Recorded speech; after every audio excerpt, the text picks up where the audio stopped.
Anak siya ni Blue Hope. Tapos pamangkin niya yung latest winner ni Sir Manigo na nung North. Na solo 7 points ng PHA. Kaya yung art of feeding nung pinasok ko siya sa loft, nagkaroon kami na mas malapit o mas dikit kami ng mga ibon. Kumbaga nagkaroon kami ng understanding, nagkaroon kami ng communication sa isa't isa. Pag ginawa ko yung idea mo, kinuha ko yung diskarte mo, babanggitin at babanggitin kita kasi respeto ko sa iyo.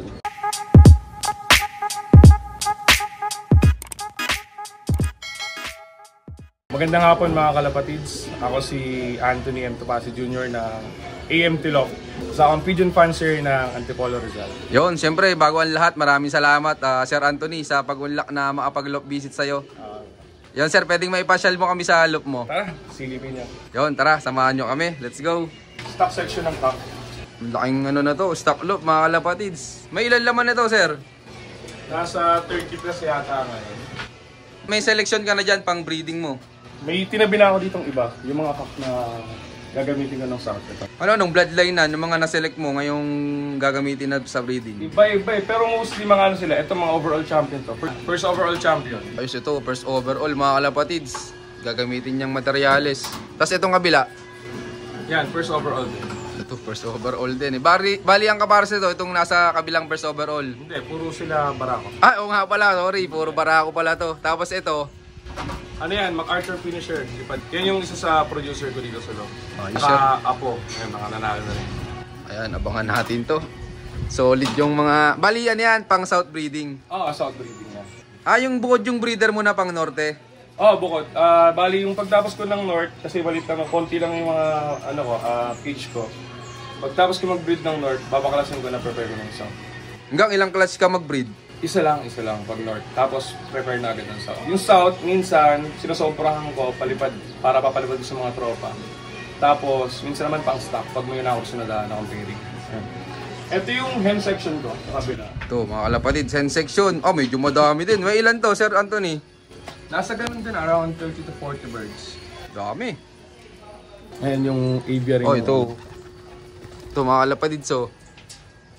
Nahabol ko dito sa loft yung may sikat ng araw para mas mabilis maglugon. Kaya mabilis kuminis yung ibon. Ayos. Tapos ito yung loft niya, mga kalapatid, so. Ang ganda, oh. Ayan yung flyer loft natin. Walang laman ngayon, ilan na lang sila dyan. Kakatapos na lang release natin. Si Blue Arthur, ito yung nabid namin sa PHA. Nung nagkaroon na ng charity auction sa PHA, ang nagbid nito si partner ko si Jazz Calolor. Nasa Canada yun eh. Sa akin lang pinabid, tapos dito pinaalaga yung ibon. Ano to, ibon ni Sir Manigo. Anong achievements ng ibon na yan, sir? Stock siya. Stock siya ni Sir Manny. Pero anak siya ni Blue Hope. Tapos pamangkin niya yung latest winner ni Sir Manigo na nung North. Na solo 7 points ng PHA. Ano siya, stock. Pero lahat ng ay mga kapatid niya, tatay niya, nanay niya, puro winners naman. Kaya worth the price. Oh, yes, ito mga kalapatid. So, abangan natin to sa susunod na karera, yung mga magiging anak nito. Saan mo pinaris yan, Sir Anthony? Ngayon nakapahari siya kay Mystica, second place ng Tacloban, tapos 5th overall champion. Ano yun, Tacloban to Norzagaray. Ilang kilometer ang layo nun? Nasa 600 eh. Layo, ano? Oo. Nakaraan, pinares ko siya kay Athena. Si Athena naman is solo champion ng PHA. Cross kay Marco na champion naman ng Tacloban din. Solo daybird naman sa Bulacan din. Ayun. Bali, ano yun, combination ng Tacloban champion parehas, tsaka pares first overall champion yung magulang. Kamusta naman yung mga naging resulta ng mga naging anak? Ngayon, stock pa lang namin eh. Mga inakay pa. Mga pang next year gagamitin namin breeders. Hinati namin ni Jaska yung mga anak. Yung tatlo papadala ko sa kanya, tapos yung tatlo dito. Naghati kami sa mga offsprings. Yep. Tingnan mga kalapatids, ang solid ng mga hawak na bloodline ni Sir Anthony dito. Mukhang maganda-ganda ang magiging achievements nito sa mga susunod na karera. Sana.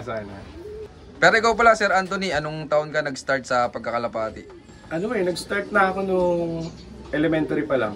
Siguro grade 3, grade 4. Nag-start na ako wala talagang pahinga. As in, yung alaga-alagang bata lang. Tapos, mag-high school ako. Sinuportahan ako ng parents ko. Nagpagawa ng mga loft. Sabi ko, ito lang naman kasi hilig ko. Wala naman ako ibang hilig. So sabi ko, sige na, tulungan niyo na ako dito. Supportahan nila. Nung una kasi gusto nilang patigil eh. Tapos yun, tinulungan ako ni Papa. Nagpagawa ng loft, bumili ng mga ibon. Yan, tuloy-tuloy na hanggang ngayon. high school hanggang college hanggang mga graduate, yun, ako na nag-handle ngayon lahat. Yun, parang bagitong-bagito pa ako na naglo-load na ako ng ibon. Solong biyahe ko lang eh. Commute lang ako, jeep, dadala ko yung mga training box. Awa ng Diyos, yung unang laro ko ng club races, pangalawang taon ko pala, nanalo agad ako ng 2nd overall champion ng South, tapos 10th overall champion. Yun, tapos medyo humirap-hirap na yung laban, nagkaroon ng malalaking club. Ayun, para na naman tayong newbie ngayon taon. Tapos sir, pwedeng malaman yung mga naging achievements mo na dito sa loft mo? Kung sa luma kong loft, dun yung 2nd overall champion. 2nd tsaka 10th overall champion ng South. Tapos nung lumipat ako dito, unang winners ko dito, walang superset winner ng South. Tapos meron akong fan race, first overall champion, tsaka lap champ ng dalawang lap na yun. First and second. Tapos, 2 years ago, third overall champion tayo ng Old Bird sa QC. Tapos merong 10th tsaka 13th overall champion ng ARPCI South, Pure South.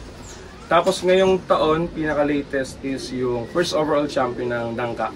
Nangka is yung area namin sa PFC. Kasi yung PFC is dalawang area, which is yung main ng Malabon, tapos yung Nangka. Yun, first overall champion tayo ng Young Bird sa Nangka. Ibon is Tacloban finisher Young. Kasi dalawa lang yung nag-crack.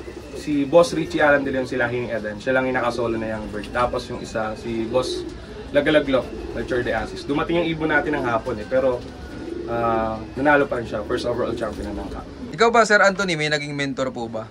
Oo, bali ang una kong mentor si Ariel Dalobhasa, si Kuya Eseng. Yan, Eseng Dalobhasa, si Ariel Ferry. Tapos, ang sumunod, ang pinaka malaking naitulong sa akin si Kuya Mel Galatera. Marami nakakilala dyan sa idol ko na yan. Yun, yung bago ako manalo ng South, siya yung nilapitan ko. Araw-araw ko nandun sa kanila, kinocommute ko, kinukulit ko yun. Ayan, ang gabi ko, turo nyo po sa akin, lahat. Ayun, tinuruan talaga niya ako ni Kuya Mel. Yun, malaking tulong yun. Unang turo ni Kuya Mel, yung ginamit ko sistema niya, 2nd overall champion na katapos. Tapos, latest na mga nakatulong sa atin, si Rodel de la Cruz ng Sampaloc.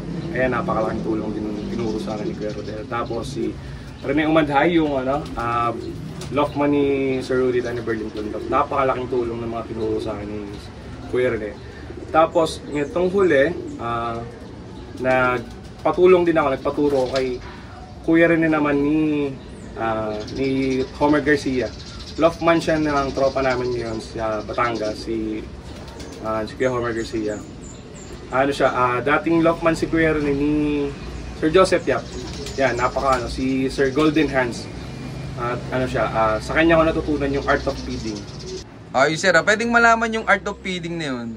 Okay, yung art of feeding kasi, yung tinuro ni Kuya Rene na yun, isa siyang way para ma-handle mo yung, o mahawakan mo yung utak ng ibon. In the way na, through feeding, kaya tinawag siya art of feeding. Sa feeding mo, yung pag-i-imprint mo sa pagpapakain sa kanila, hawak mo yung utak ng ibon.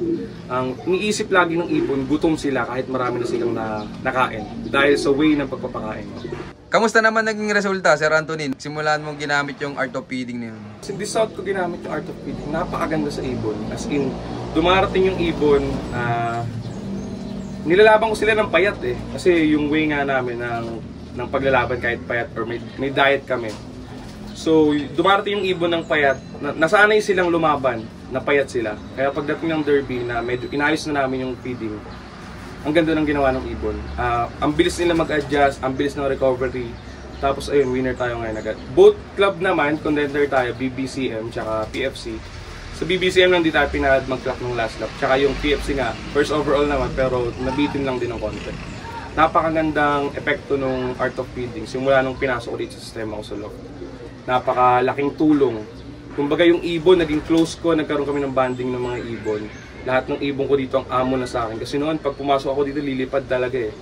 Ngayon, napaka-amo ng ibon. Pag papasok ako, salubungin ako yung ibon, lumilipad pa sa akin.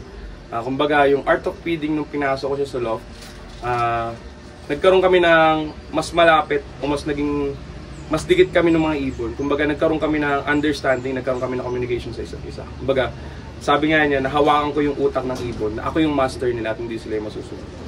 Yun, maraming salamat po Sir Anthony. Eh di tuloy-tuloy mo nang gagawin nyo yung art of feeding na yun. Oo, tuloy-tuloy. Hindi na pwedeng tanggalin kasi ako kasi hindi naman ako close-minded. Kumbaga, hanggat may naririnig akong idea, may naririnig akong tips, ina-apply ko yan.